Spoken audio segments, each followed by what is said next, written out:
warahmatullahi wabarakatuh.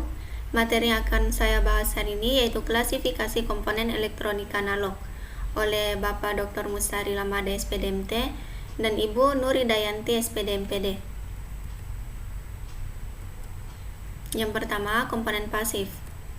Komponen ini merupakan jenis komponen elektronika yang tidak memerlukan arus listrik untuk dapat bekerja.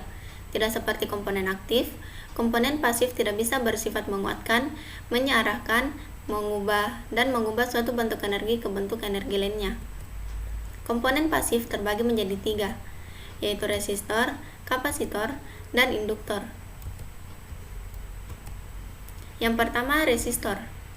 Resistor disebut juga dengan hambatan, yaitu komponen elektronika pasif yang berfungsi untuk menghambat dan mengatur arus listrik dalam suatu rangkaian elektronika. Satuan nilainya yaitu ohm.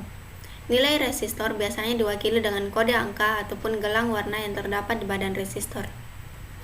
Ini adalah contoh dan lambang dari resistor. Fungsi-fungsi resistor yaitu sebagai pembatas arus listrik, sebagai pengatur arus listrik, sebagai pembagi tegangan listrik, dan sebagai penurun tegangan listrik.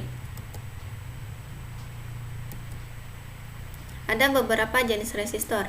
Yang pertama, resistor yang nilainya tetap, resistor yang nilainya dapat diatur, resistor yang nilainya dapat berubah sesuai dengan intensitas cahaya, dan resistor yang nilainya dapat berubah sesuai dengan perubahan suhu. Yang kedua, kapasitor. Kapasitor biasa juga disebut dengan kondensator, yaitu komponen elektronika pasif yang dapat menyimpan muatan listrik dalam waktu sementara dengan satuan kapasitansinya yaitu farad. Ini adalah contoh dari kapasitor.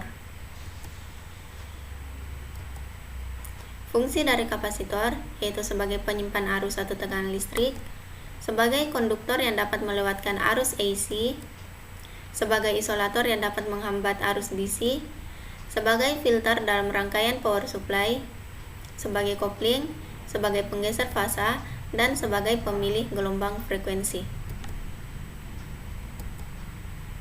Jenis-jenis kapasitor yaitu kapasitor nilai tetap tidak berpolaritas seperti kapasitor keramik, kapasitor polister, kapasitor kertas, dan kapasitor mika. Yang kedua, kapasitor nilai tetap berpolaritas yaitu kapasitor elektronik atau elko dan kapasitor tantalum.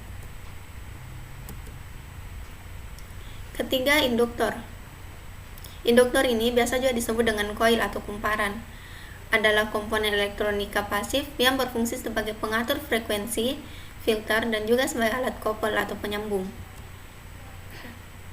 Ini adalah contoh dari induktor. Nilai induktansi sebuah konduktor. Yang pertama, jumlah lilitan. Semakin banyak lilitannya, semakin tinggi induktansinya. Yang kedua, diameter induktor. Semakin besar diameternya, semakin tinggi pula induktansinya. Yang ketiga, permeabilitas inti, yaitu bahan inti yang digunakan seperti udara, besi, ataupun ferit. Dan yang terakhir adalah ukuran panjang induktor.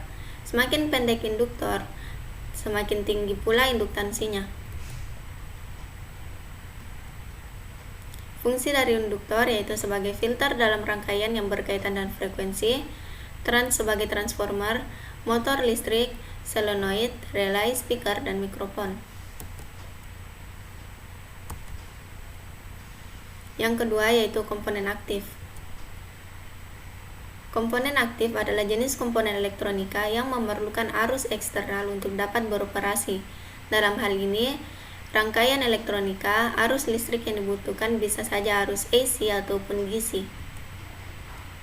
Disebut komponen aktif karena jika tidak dialiri arus listrik, maka rangkaian elektronika yang menggunakan komponen aktif tidak akan bekerja. Komponen aktif terbagi menjadi 4, yaitu dioda, transistor, IC atau integrated circuit, dan saklar. Yang pertama, dioda. Dioda adalah komponen elektronik aktif yang berfungsi untuk menghantarkan arus listrik ke satu arah dan menghambat arus listrik dari arah sebaliknya. Ini adalah contoh dari dioda.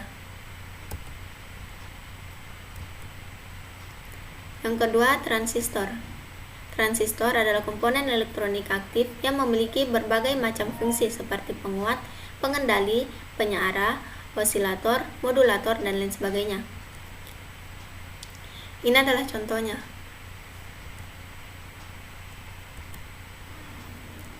Ada dua jenis transistor, yaitu transistor bipolar atau BJT dan transistor efek Medan.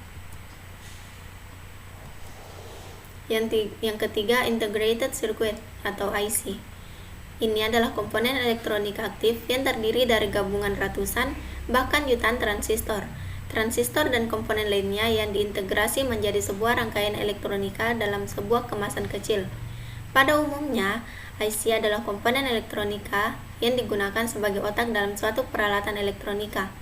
IC merupakan komponen semikonduktor yang sangat sensitif terhadap ISD. Ini adalah contoh dari IC serta simbolnya. Yang keempat adalah saklar. Saklar adalah komponen yang digunakan untuk menghubungkan dan memutuskan aliran listrik dalam rangkaian elektronika. Saklar sering digunakan sebagai on-off. Ini adalah contoh dari saklar. Sekian dari saya, kurang lebihnya mohon dimaafkan. Wassalamualaikum warahmatullahi wabarakatuh.